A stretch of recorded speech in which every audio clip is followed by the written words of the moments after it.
ناظرین اکرام، جمعہ کے دن سورہ اخلاص پڑھنے سے بے شمار فائدہ حاصل ہوتا ہے۔ جمعہ کے دن سورہ اخلاص پڑھنے سے تمام حاجت پوری ہو جاتی ہے۔ جمعہ کے دن سورہ اخلاص پڑھنے کے بے شمار فضائل و برکات ہے۔ ناظرین اکرام، سورہ اخلاص کا وظیفہ ہے، بہت ہی طاقتور وظیفہ ہے۔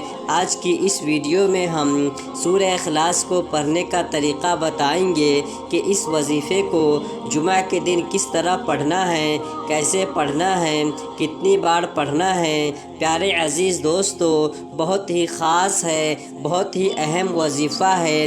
سورہ اخلاص کے بے شمار فضائل و برکات ہے، اتنے فضائل ہے کہ ہم آپ کو بیان بھی نہیں کر سکتے اور آپ سن بھی نہیں سکتے۔ ہمارے پیارے آقا صلی اللہ تعالیٰ علیہ وسلم نے ارشاد فرمایا کہ سورہ اخلاص ایک مرتبہ پڑھنے سے 1/3 قرآن کا ثواب ہے، اور جو شخص سورہ اخلاص کو 3 مرتبہ پڑھتا ہے اس کو پورا قرآن پاک کا ثواب عطا کیا جاتا ہے۔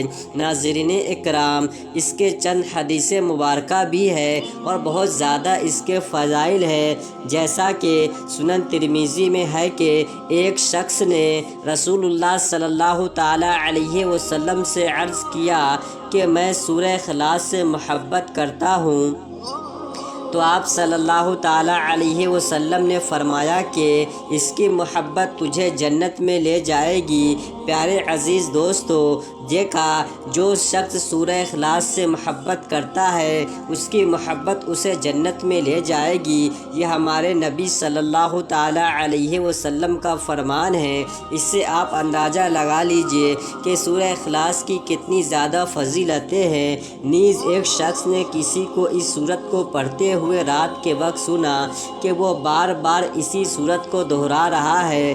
صبح کے وقت آ کر اس نے حضور صلی اللہ تعالیٰ علیہ وسلم سے ذکر کیا، گویا کہ وہ اسے ہلکے ثواب کا کام جانتا تھا، تو نبی کریم صلی اللہ تعالیٰ علیہ وسلم نے فرمایا، اس کی قسم جس کے ہاتھ میں میری جان ہے، یہ سورت 1/3 قرآن کے برابر ہے۔ ایک اور حدیث پاک میں آتا ہے، مسند احمد کی روایت میں ہے کہ حضرت ابو ایوب انصاری رضی اللہ تعالی عنہ نے فرمایا، کیا تم میں سے کسی کو اس کی طاقت ہے کہ وہ ہر رات تیسرا حصہ قرآن کا پڑھ لیا کرے؟ صحابہ کرام کہنے لگے، یہ کس سے ہو سکے گا؟ آپ نے فرمایا، سنو، قل هو اللہ احد 1/3 قرآن کے برابر ہے۔ اتنے میں رسول کریم صلی اللہ تعالیٰ علیہ وسلم تشریف لے آئے۔ آپ صلی اللہ تعالیٰ علیہ وسلم نے سن کر فرمایا، ابو ایوب سچ کہتے ہیں۔ سنن ترمذی میں ہے کہ رسول مقبول صلی اللہ تعالیٰ علیہ وسلم نے صحابہ سے فرمایا، جمع ہو جاؤ، میں تمہیں آج 1/3 قرآن سناؤں گا۔ لوگ جمع ہو کر بیٹھ گئے۔ آپ گھر سے تشریف لائے اور سورہ قل هو اللہ احد تلاوت فرمائی اور پھر گھر تشریف لے گئے۔ اب صحابہ میں باتیں ہونے لگی کہ وعدہ تو حضور صلی اللہ تعالیٰ علیہ وسلم کا یہ تھا کہ 1/3 قرآن سنائیں گے، شاید آسمان سے کوئی وحی آ گئی ہو۔ اتنے میں آپ صلی اللہ تعالیٰ علیہ وسلم پھر واپس تشریف لائے اور فرمایا، میں نے تم سے 1/3 قرآن سنانے کا وعدہ کیا تھا، سنو، یہ سورت 1/3 قرآن کے برابر ہے۔ ناظرین اکرام، حضرت ابو دردہ رضی اللہ تعالی عنہ کی روایت میں ہے کہ رسول کریم صلی اللہ تعالی علیہ وآلہ وسلم نے فرمایا، کیا تم اس سے عاجز ہو کہ ہر دن 1/3 قرآن شریف پڑھ لیا کرو؟ لوگوں نے کہا، حضور صلی اللہ تعالیٰ علیہ وسلم، ہم اس سے بہت عاجز اور بہت ضعیف ہیں۔ آپ صلی اللہ تعالیٰ علیہ وسلم نے فرمایا، سنو، اللہ تعالیٰ نے قرآن کے 3 حصے کیے ہیں۔ قل هو اللہ احد تیسرا حصہ ہے۔ مسند احمد کی ایک روایت میں ہے کہ رسول کریم صلی اللہ تعالیٰ علیہ وسلم فرماتے ہیں، جو شخص اس پوری سورت کو 10 مرتبہ پڑھ لے گا، اللہ تعالیٰ اس کے لیے جنت میں ایک محل تعمیر کرے گا، یعنی ایک گھر بنائے گا۔ اس پر حضرت عمر رضی اللہ تعالی عنہ نے کہا، یا رسول اللہ صلی اللہ تعالی علیہ وسلم، پھر تو ہم بہت سے محل بنوا لیں گے۔ آپ صلی اللہ تعالی علیہ وسلم نے فرمایا، اللہ پاک اس سے بھی زیادہ اور اس سے بھی اچھے محلات دینے والا ہے۔ ابو یعلا کی ایک حدیث میں ہے کہ جو شخص اس سورت کو 50 مرتبہ پڑھ لے تو اس کے 50 سال کے گناہ معاف ہو جاتے ہیں۔ حضرت ابو سعید خدری رضی اللہ تعالی عنہ کی روایت میں ہے، سورہ اخلاص کو آدھے یا 1/3 قرآن کے برابر قرار دیا گیا ہے۔ ناظرین اکرام، آپ نے اتنی ساری حدیث پاک سنی، بے شمار اس کے فضائل و برکات ہے۔ سورہ اخلاص میں اتنی زیادہ پاور ہے اور اتنا طاقت ہے کہ آپ کی ہر حاجت پوری ہو جائے گی، اور جمعے کے دن کی بھی بے شمار فضائل و برکات ہے۔ جمعے کے دن کو سب دنوں کا سردار کہا گیا ہے۔ جمعے کے دن دعائیں قبول ہوتی ہے۔ جمعہ کے دن دعائیں قبول ہونے کے مختلف ایام ہیں۔ پیارے ناظرین اکرام، یہ وظیفہ سورہ اخلاص کا جمعے کے دن ہی آپ کو کرنا ہے۔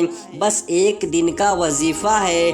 جمعے کی نماز کے بعد بھی اس کو آپ کر سکتے ہیں، اور جمعے کے دن ہی عصر کی نماز کے بعد بھی کر سکتے ہیں۔ جو ہماری خواتین ہیں وہ جمعے کے دن گھر میں ظہر کی نماز ادا کریں گے، اور جو مرد حضرات ہیں وہ جمعے کی نماز ادا کریں گے۔ جو ہمارے بھائی ہیں وہ جمعے کی نماز ادا کرنے کے بعد اس وظیفے کو کریں گے، اور جو ہماری بہنیں ہیں وہ اپنے گھر کے اندر ہی ظہر کی نماز ادا کرنے کے بعد اس وظیفے کو پڑھیں گی۔ اس وظیفے کی برکت سے اللہ تبارک و تعالی آپ کی ہر حاجت کو پوری فرما دے گا۔ آپ کے رزق کی تنگی ہے اس کو بھی دور فرما دے گا۔ آپ کی کوئی اولاد نافرمان ہے، اس کی نیت سے بھی آپ کریں گے تو آپ کی اولاد فرما بردار ہو جائے گی، اور بے شمار فضائل و برکات اس کے حاصل ہوئیں گے۔ بڑی سے بڑی کوئی مصیبت ہے اس کو اس وظیفے سے آپ دور کر سکتے ہیں۔ بڑی سے بڑی کوئی حاجت ہے اس کو آپ پورا کروا سکتے ہیں۔ ناظرین اکرام، جمعے کے دن خطبے کے وقت دعائیں قبول ہوتی ہے، اور عصر سے مغرب کے درمیان جو وقت ہوتا ہے اس حصے میں بھی دعا قبول ہوتی ہے۔ تو پیارے عزیز دوستو، آئیے اب اس وظیفے کو سن لیتے ہیں کہ کس طرح سے اس وظیفے کو پڑھنا ہے۔ تو اس وظیفے کو اس طرح پڑھنا ہے کہ جمعہ کی نماز کے بعد وہیں پہ آپ بیٹھے رہیں، اور بیٹھے بیٹھے سب سے پہلے 1 مرتبہ درود ابراہیمی پڑھ لیجئے۔ آئیے میں 1 مرتبہ آپ کو درود ابراہیمی پڑھ کے سنا دیتا ہوں۔ اللہم صلی علی محمد وعلی آل محمد کما صلیت علی ابراہیم وعلی آل ابراہیم انک حمید مجید۔ اللہم بارک علی محمد وعلی آل محمد کما بارکت علی ابراہیم وعلی آل ابراہیم انک حمید مجید۔ یہ درود ابراہیمی ہے۔ اس درود پاک کو آپ نے 1 مرتبہ پڑھ لینا ہے۔ اگر آپ کو درود ابراہیمی یاد نہیں ہے تو آپ کوئی دوسرا درود پاک بھی پڑھ سکتے ہیں، صلی اللہ علی محمد یا صلی اللہ علیہ وسلم، یہ بھی درود پاک پڑھ سکتے ہیں۔ تو جمعہ کی نماز کے بعد یا عصر کے نماز کے بعد بھی اس وظیفے کو آپ پڑھ سکتے ہیں۔ تو جمعہ کی نماز کے بعد وہیں پہ آپ کو بیٹھے رہنا ہے اور بیٹھے بیٹھے ایک مرتبہ درود ابراہیمی پڑھ لیجئے۔ ایک مرتبہ درود ابراہیمی پڑھنے کے بعد 100 مرتبہ 100 ٹائمز 100 مرتبہ آپ کو ہر مرتبہ بسم اللہ الرحمن الرحیم کے ساتھ سورہ اخلاص پڑھنا ہے۔ 100 مرتبہ سورہ اخلاص پڑھنے کے بعد آخر میں ایک مرتبہ درود پاک پڑھ لیجئے اور وہیں بیٹھے بیٹھے اللہ تبارک و تعالیٰ سے ہاتھ اٹھا کر اپنی حاجت کے لیے دعا کیجئے، اپنے بیماری پریشانی کے لیے دعا کیجئے، مشکلیں دور ہونے کے لیے دعا کیجئے، رزق میں برکت کے لیے دعا کیجئے، بیماری پریشانی کو دور کرنے کے لیے دعا کیجئے۔ انشاءاللہ تبارک و تعالی اس وظیفے کی برکت سے آپ کی تمام بیماری پریشانی ختم ہو جائے گی، آپ کی تمام مصیبتیں ختم ہو جائے گی۔ ناظرین اکرام، یہ بہت ہی طاقتور وظیفہ ہے، آپ اس پہ خود بھی عمل کیجئے اور دوسرے بھائی بہنوں کو بھی فائدہ پہنچائیے۔ ثواب کے لیے اس ویڈیو کو آگے شیئر کیجئے۔